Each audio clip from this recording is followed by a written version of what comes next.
Hey everyone, it's Neil and I got some biking shorts. So we're gonna check out these ones here. I've been doing mountain biking, but I also want to get into the road biking. So I got myself some of the road biking shorts. I had some old ones that got crusty and this bungee never worked anymore. So I bought myself some new ones.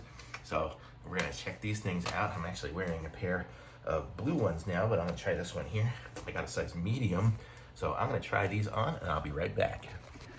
Okay, I got them on now, so this is it. So there, you can see it's got the nice padding on here. I'll show you guys from the other one.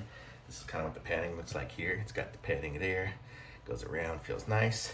It'll protect you from the front, from your, the bike stem, or whatever that's called, the front of the seat, but it's good. It's got a good fit on it. I mean, I think if I'm like riding for a while, it's gonna stay up. It's got some good bungee on it here, so that's nice and good and tight around your legs like you need it to be. So it's nice yellow, very bright, that's for sure.